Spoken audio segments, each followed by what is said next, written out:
Assalamu alaikum students. In previous topic we have discussed about temperature coefficient of resistance. I hope you all understand it very well. So our today's topic is series and parallel circuit. In today's lecture we shall differentiate between these two types of circuits, which are series and parallel circuits. So let's start our today's topic. First of all, uh, we discuss in this topic we discuss each point from series circuit and also from parallel circuit one by one. So first of all, series circuit arrange components end to end in a single loop so that current has only one path to flow. Series circuit जो है, अगर हम इसकी बात करें तो ये इस तरह का सर्किट होता है जिसके अंदर हम कंपोनेंट्स को एंड टू एंड कनेक्ट करते हैं. मतलब कहने का ये है कि एक component, for example light bulb की बात करता हूँ मैं. अगर लाइट बल्ब का जो फर्स्ट मींस हमने 3 बल्ब्स कनेक्ट किए हुए हैं आपस में, तो फर्स्ट बल्ब का जो एंड कनेक्शन होगा उसको हम सेकंड बल्ब के फर्स्ट टर्मिनल के साथ, इस तरीके से सेकंड बल्ब का जो एंडिंग टर्मिनल होगा उसको थर्ड बल्ब के स्टार्टिंग टर्मिनल के साथ कनेक्ट करेंगे. तो इस तरीके से एक सिंगल लूप बन जाएगा जिसके अंदर सिर्फ एक ही पाथ होगा करंट को फ्लो करने के लिए. तो इसको मैं डायग्राम से दिखा सकता हूँ, जैसे कि ये डायग्राम दिखाया गया है. इसके अंदर बैटरी के साथ 3 बल्ब्स अटैच किए गए हैं जो कि एंड टू एंड कनेक्टेड हुए हैं, एक दूसरे से कनेक्ट किए गए हैं. जैसे हम देखें कि फर्स्ट बल्ब का जो मींस ये स्टार्टिंग टर्मिनल और ये फर्स्ट बल्ब का एंडिंग टर्मिनल. तो फर्स्ट बल्ब का जो एंडिंग टर्मिनल है वो सेकंड बल्ब के स्टार्टिंग टर्मिनल के साथ कनेक्ट किया गया है. इस तरीके से सेकंड बल्ब का जो एंडिंग टर्मिनल है उसको हमने थर्ड बल्ब के स्टार्टिंग टर्मिनल के साथ कनेक्ट किया हुआ है. सिमिलरली तो इस तरीके से ये एक हमारा सिंगल लूप बन जाता है जिसके अंदर सिर्फ एक करंट को फ्लो करने का सिर्फ एक ही पाथ मिलता है. तो इस तरह के सर्किट को हम बोलते हैं सीरीज सर्किट. तो ये चीज़ यहाँ पे डिस्क्राइब की गई है कि series circuit arrange components end to end in a single loop so that current has only one path to flow. तो सीरीज सर्किट के अंदर क्या होता है, एंड टू एंड कंपोनेंट्स को हम कनेक्ट करते हैं और इसके अंदर सिर्फ करंट को फ्लो करने के लिए एक पाथ, एक सिंगल पाथ प्रोवाइड किया जाता है. इसी तरीके से अगर हम पैरेलल सर्किट की बात करें तो parallel circuits arrange components side by side across common electrical point splitting the current into multiple independent branches. Branches की बात करें तो ब्रांच किसको कहा जाता है, ब्रांच सर्किट का. इसको हम आगे फर्दर जो है हमारे टॉपिक्स सेकंड चैप्टर के अंदर इसको डिस्कस करेंगे कि what is loop, what is node, what is branch. ये डिफरेंट कंपोनेंट्स, सर्किट कंपोनेंट्स होते हैं जिसको हम नेक्स्ट चैप्टर के अंदर डिस्कस करेंगे. यहाँ पर जस्ट मैं आपको थोड़ा सा इसके बारे में बता देता हूँ कि ब्रांच क्या होती है. ब्रांच सर्किट के अंदर एक ऐसा पाथ होता है जिसके अंदर 2 और more than 2 circuit components connect किए जाते हैं. तो इस तरीके से पैरेलल सर्किट क्या होता है जिसके अंदर हम साइड बाय साइड कंपोनेंट्स को कनेक्ट करते हैं और ये सारे कंपोनेंट्स एक कॉमन इलेक्ट्रिकल वोल्टेज पॉइंट पे कनेक्ट किए जाते हैं और हर एक जो कंपोनेंट है उसका एक सेपरेट पाथ इसके अंदर प्रोवाइड किया जाता है करंट को फ्लो करने के लिए. तो इस तरह के सर्किट को हम बोलते हैं पैरेलल सर्किट. जैसे कि यहाँ दिखाया गया है कि ये 3 बल्ब्स जो हैं वो एक कॉमन पॉइंट मींस बैटरी के ऊपर कनेक्ट किए गए हैं. लेकिन अगर हम यहाँ पर हम देखें तो हर बल्ब का जो पाथ है करंट फ्लो करने का वो डिफरेंट है. जैसे हम यहाँ से देखें, यहाँ पर ये इस बल्ब का एक पाथ हो गया करंट फ्लो का. इस तरीके से जो मींस यहाँ से जो बैटरी से जो करंट फ्लो करना स्टार्ट करेगा तो वो जब करंट इस पॉइंट पर पहुँचेगा तो कुछ करंट इस तरफ फ्लो कर जाएगा और कुछ करंट आगे चला जाएगा. इस तरीके से जब यहाँ पर करंट पहुँचेगा तो कुछ करंट यहाँ चला जाएगा और कुछ करंट इस तरफ फ्लो करेगा. तो इस तरीके से हम सॉरी कह सकते हैं कि इसके अंदर मोर देन 1 पाथ होते हैं करंट के फ्लो करने के लिए और साइड बाय साइड हम सर्किट के कंपोनेंट्स को आपस में कनेक्ट कर रहे होते हैं एक सिमिलर इलेक्ट्रिकल पॉइंट के ऊपर जो हमारा वोल्टेज सोर्स कहलाता है. तो यहाँ देखें दोनों में, यहाँ पर सिर्फ एक सिंगल पाथ था करंट फ्लो करने का, एक सिंगल लूप था. लेकिन यहाँ पर हमारे पास 3 जो हैं वो डिफरेंट पाथ्स हैं करंट के फ्लो करने के लिए. तो यहाँ चीज़ ये बताई गई है कि जब component side by side connect किए गए हों और करंट जो है वो इंडिपेंडेंट ब्रांचेस मींस जिसके अंदर मोर देन वन लूप्स हों करंट के फ्लो करने के लिए और वो सब एक ही इलेक्ट्रिकल पॉइंट पर कनेक्ट किए जाएं, तो इस तरह की जो अरेंजमेंट होती है सर्किट की उसको हम बोलते हैं पैरेलल सर्किट। सेकेंड पॉइंट है जी सीरीज सर्किट का।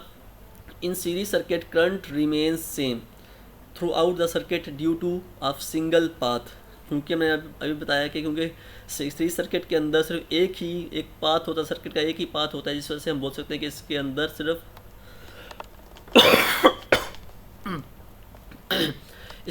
एक ही सिंगल पाथ होता है करंट के फ्लो करने का।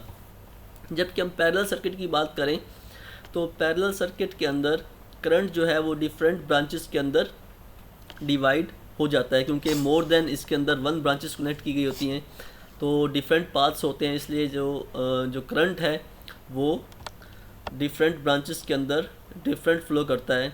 जितने ज़्यादा पाथ होंगे पैरेलल सर्किट के अंदर उतना ही करंट जो है डिवाइड होता चला जाएगा। जैसे यहाँ बताया गया कि जब अभी मैंने समझाया आपको कि जो करंट टोटल करंट यहाँ से जब बैटरी पोटेंशियल की वजह से जो करंट फ्लो करेगा जब वो इस पॉइंट पर पहुँचेगा, इस नोड पर पहुँचेगा, तो कुछ करंट इस तरफ फ्लो कर जाएगा, कुछ आगे चला जाएगा। फिर जब यहाँ करंट आएगा तो कुछ करंट यहाँ फ्लो कर जाएगा, कुछ आगे की तरफ फ्लो कर जाएगा। तो इसलिए जितने पाथ्स होंगे पैरेलल सर्किट के अंदर उतना ही करंट के फ्लो करने के डिफरेंट पाथ्स हो जाएंगे इसके अंदर। तो थर्ड पॉइंट है in series circuit voltage divides across each load depending upon resistances. तो यहाँ बताया जा रहा है कि सीरीज सर्किट के अंदर करंट सेम रहता है क्योंकि सिंगल पाथ होता है, लेकिन जो वोल्टेज होता है वो हर एक सर्किट कंपोनेंट के अक्रॉस डिफरेंट होता है और ड्रॉप होता जाता है। मिसाल के तौर पर और ये डिपेंड करता है रेजिस्टेंस के ऊपर, कितना वोल्टेज ड्रॉप होगा। जो भी हमारे सर्किट के कंपोनेंट्स लगाए गए होंगे सर्किट के अंदर, वो वोल्टेज ड्रॉप उन सर्किट कंपोनेंट्स की रेजिस्टेंस के ऊपर डिपेंड करेगा। मिसाल मैं एग्जांपल दूं कि अगर ये तीनों बल्ब सेम रेजिस्टेंस के होंगे, फॉर एग्जांपल 12 वोल्टेज पोटेंशियल है, तो अगर तीनों की रेजिस्टेंस सेम होगी तो तीनों के अक्रॉस वोल्टेज ड्रॉप जो है वो सेम होगा। मिसाल अगर तीनों की रेजिस्टेंस सेम है तो मैं बोलता हूँ मैं कह सकता हूँ कि यहाँ पर अगर 12 वोल्टेज पोटेंशियल है यहाँ पर, तो 4 वोल्टेज यहाँ ड्रॉप हो जाएंगे, 4 वोल्टेज इसके क्रॉस ड्रॉप होंगे और 4 जो है वोल्ट इसके क्रॉस ड्रॉप हो जाएंगे। तो इस तरीके से टोटल अगर हम सब वोल्टेजेस ड्रॉप का सम करें तो वो टोटल वोल्टेज के इक्वल आ जाता है इसके अंदर। तो इसलिए हम बोल सकते हैं कि सीरीज सर्किट के अंदर वोल्टेज जो है वो हर एक कंपोनेंट के अक्रॉस ड्रॉप होता जाता है, मीन्स कम होता जाता है, डिवाइड होता जाता है। और ये डिवाइड कितना होता है, ये उस कंपोनेंट जो सर्किट में कनेक्ट किए गए उनकी रेजिस्टेंस के ऊपर डिपेंड करता है। जितनी ज़्यादा रेजिस्टेंस होगी उतना ही वो लोड कंपोनेंट जो है ज़्यादा वोल्टेज को ड्रॉप करवाएगा, मीन्स वहाँ पर ज़्यादा वोल्टेज डिवाइड हो जाएंगे। मिसाल के तौर पर यहाँ पर 2 कंपोनेंट्स लगाए गए होते, वो दोनों की रेजिस्टेंस सेम होती, तो 12 वोल्टेज टोटल वोल्टेज है अगर, तो 6 यहाँ पर और 6 यहाँ ड्रॉप हो जाते, तो टोटल दोनों का वोल्टेज ड्रॉप का या वोल्टेज डिवाइड का सम जो है टोटल सम के इक्वल होता है। तो 6 + 6 12 हो जाता है। जैसे यहाँ में 3 है तो यहाँ पर 4 + 4 + 4 वोल्ट अक्रॉस, अगर सेम रेजिस्टेंस होगी तो सेम वोल्टेज ड्रॉप हर एक के अक्रॉस में होगा, वोल्टेज डिवाइड सेम हो जाएगा हर एक लोड कंपोनेंट के अक्रॉस में। इस तरीके से हम पैरेलल सर्किट की बात करें तो पैरेलल सर्किट के अंदर वोल्टेज सेम रहता है। अब ये जिस तरह हमने देखा यहाँ पर, क्योंकि सिंगल पाथ होने की वजह से सीरीज सर्किट के अंदर करंट सेम था और पैरेलल में करंट डिवाइड हो रहा था। इस तरीके से जो सीरीज सर्किट है उसके अंदर वोल्टेज डिवाइड हो रहा है, लेकिन जो पैरेलल सर्किट है उसके अंदर वोल्टेज सेम रहता है across each component of the circuit. तो सीरीज सर्किट के अंदर वोल्टेज हर एक कंपोनेंट के अक्रॉस में डिवाइड होता रहता है, या हम वोल्टेज ड्रॉप भी बोल सकते हैं। जबकि पैरेलल सर्किट के अंदर वोल्टेज कंप्लीट हर एक टोटल सर्किट के अंदर सेम रहता है, चाहे जितनी भी उसके अंदर ब्रांचेस या जितने भी पाथ्स करंट के हों, लेकिन वोल्टेज जो है वो through out the circuit same रहेगा। जैसे इस कंपोनेंट के क्रॉस में भी वोल्टेज, जैसे ये पैरेलल सर्किट है, 3 लाइट बल्ब यहाँ पर लगाए गए हैं, इसके अंदर तीनों पैरेलल में कनेक्ट किए गए हैं, तो इसके क्रॉस भी वोल्टेज 12 होगा, इसके क्रॉस भी वोल्टेज 12 होगा, इसके क्रॉस भी वोल्टेज 12 ही होगा। जैसे हम घरों में जो डोमेस्टिक वायरिंग करते हैं हम अपने घरों में, जो वायरिंग की गई इलेक्ट्रिकल वायरिंग की गई होती है, ये भी सारी पैरेलल में की गई होती है। क्यों पैरेलल में करते हैं? ताकि हर एक लोड कंपोनेंट को वोल्टेज 220 ही मिले। तो इसलिए इस पैरेलल सर्किट की ये खासियत है कि इसके अंदर करंट तो डिवाइड होता है लेकिन वोल्टेज हर एक सर्किट कंपोनेंट के अक्रॉस सेम रहता है। फिर नेक्स्ट पॉइंट है सीरीज सर्किट का, entire circuit breaks if one component fails. मतलब क्या हुआ कि अगर इस सीरीज सर्किट के अंदर हमारा जो कोई भी जो हमारे 3 कंपोनेंट्स, जैसे हम मिसाल दी मैंने कि 3 कंपोनेंट्स कनेक्ट किए गए हैं, 3 लाइट बल्ब्स हमने कनेक्ट किए हुए हैं यहाँ पर, क्योंकि तीनों सीरीज़ में कनेक्ट किए गए हैं और सिंगल पाथ है करंट फ्लो करने का। अगर इन केस कोई एक भी बल्ब हमारा फ्यूज़ हो जाए, कोई एक भी लाइट बल्ब जल जाए, तो पूरे सर्किट के अंदर करंट फ्लो करना बंद हो जाएगा। क्यों ऐसा होगा? क्योंकि हमारा करंट का फ्लो करने का एक ही पाथ है। सॉरी, जैसे करंट यहाँ से आया तो इस लाइट बल्ब से करंट फ्लो करता हुआ आगे जा रहा है, सेकंड बल्ब में फिर सेकंड से थर्ड लाइट बल्ब से होता हुआ फिर दोबारा जो है वोल्टेज राइज होने के बाद दोबारा करंट फ्लो करना स्टार्ट करेगा आगे। तो यहाँ पर क्या होता है कि अगर सीरीज सर्किट के अंदर एक ये इसका डिसएडवांटेज है कि कोई एक सर्किट कंपोनेंट भी हमारा फ्यूज़ हो जाए या ख़राब हो जाए तो इंटायर सर्किट जो है डिस्टर्ब हो जाएगा, करंट फ्लो करना बंद हो जाता है।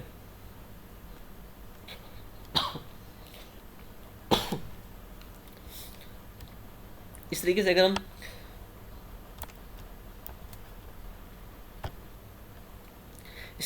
पैरेलल सर्किट की बात करें, क्योंकि जो है पैरेलल सर्किट के अंदर डिफरेंट नंबर ऑफ पाथ्स होते हैं करंट के, तो इसलिए अगर एक कंपोनेंट हमारा फ्यूज़ भी हो जाए, ख़राब भी हो जाए, तो बाकी सर्किट फिर भी हमारा जो है वो उसके अंदर सप्लाई कंटिन्यू रहती है, करंट फ्लो करता रहता है। So other branches keep working if one branch fails.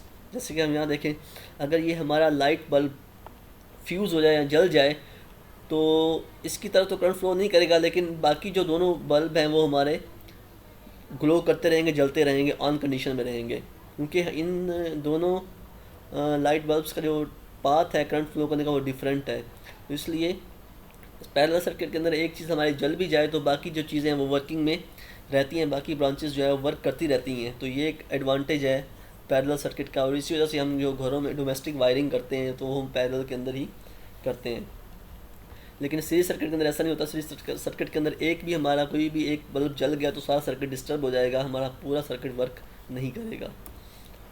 तो लास्ट पॉइंट है, in series circuit total resistance increases, क्योंकि साइड बाय साइड कनेक्ट किया गया है, इनको हमने एंड टू एंड कनेक्ट किया गया है सीरीज सर्किट के अंदर, तो इसलिए जितने भी हमारे लोड कंपोनेंट्स सीरीज सर्किट के अंदर लगाए गए होते हैं उन सब की जो रेजिस्टेंस है वो सर्किट के अंदर इंक्रीज बढ़ जाती है, टोटल एडअप होती जाती है।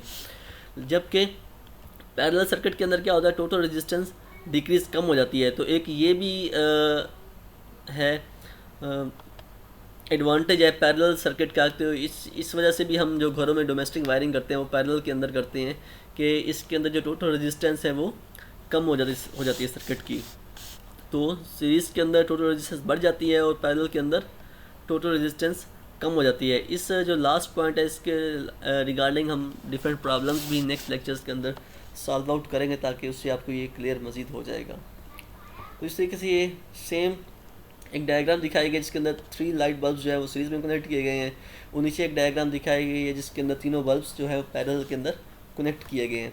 सीरीज सर्किट की कुछ प्रॉपर्टीज बताई गई हैं कि लीनियर पाथवे कि एक ही सीधा पाथ होता है करंट फ्लो करने का, लेकिन पैरेलल के अंदर मल्टीपल पाथवेज होते हैं, एक से ज़्यादा करंट के फ्लो करने के पाथ होते हैं। इसका एक डिफरेंट पाथ है करंट फ्लो करने का, इसका डिफरेंट पाथ है, इसका डिफरेंट पाथ है, इसलिए हम बोल सकते हैं कि यहाँ पर जो है पैरेलल सर्किट के अंदर मल्टीपल पाथवेज होते हैं। जबकि सीरीज सर्किट के अंदर वोल्टेज डिवाइड होता है, जबकि पैरेलल सर्किट के अंदर वोल्टेज कांस्टेंट यानी थ्रू आउट द सर्किट हर एक कंपोनेंट के क्रॉस सेम रहता है, कांस्टेंट रहता है। जबकि सीरीज सर्किट के अंदर current constant means current same रहता है क्योंकि पाथ एक ही होता है, लेकिन जो पैरेलल सर्किट है उसके अंदर करंट डिवाइड होता है क्योंकि डिफरेंट नंबर ऑफ पाथ्स होते हैं करंट फ्लो करने के लिए। लेस रिलायबल मतलब कि कम काबिल भरोसा है। क्यों? क्योंकि उसके अंदर सीरीज सर्किट के अंदर पाथ एक ही है, कोई भी एक कंपोनेंट हमारा फ्यूज़ हो गया तो बाकी सर्किट कंपोनेंट्स भी वर्क करना बंद हो जाएंगे। लेकिन जो पैरेलल सर्किट है ये मोर रिलायबल होता है कि एक अगर हमारा फ्यूज़ हो भी जाए कंपोनेंट तो बाकी फिर भी वर्क करते रहते हैं। हॉलीडे लाइट्स, जिस तरह हमने देखा होगा कि अक्सर शादी तकरीबात के अंदर जो लाइट्स लगाई जाती हैं वहाँ पर एक ही वायर के अंदर सारे कनेक्ट किए जाते हैं, तो मोस्टली वहाँ पर जो है जैसे कोई तकरीब है या कोई अरेंजमेंट्स की जाती है तो वहाँ पर हम सीरीज सर्किट का इस्तेमाल कर लेते हैं। लेकिन जो हमारी रेजिडेंशियल वायरिंग होती है, जो घरेलू वायरिंग होती है, डोमेस्टिक वायरिंग होती है, उसके अंदर हम पैरेलल सर्किट के अंदर ही वायरिंग करते हैं क्योंकि इसके मोर एडवांटेजेस हैं। तो ये था हमारा आज का लेक्चर सीरीज़ और पैरेलल सर्किट्स के हवाले से। आप इसको स्टडी आउट, इसको लेक्चर को बार बार सुनिएगा, देखिएगा। इसके हवाले से कोई भी कन्फ्यूजन हो तो आप वो मुझसे थ्रू कमेंट सेक्शन पूछ सकते हैं। तब तक अपना ख्याल रखिएगा और मेरे चैनल DAE इलेक्ट्रिकल नॉलेज 0 इसको आप लाजमी लाइक और सब्सक्राइब कीजिएगा ताकि आपको इस तरह की मोर इंटरेस्टिंग वीडियोस आपको मिलती रहें। Thank you.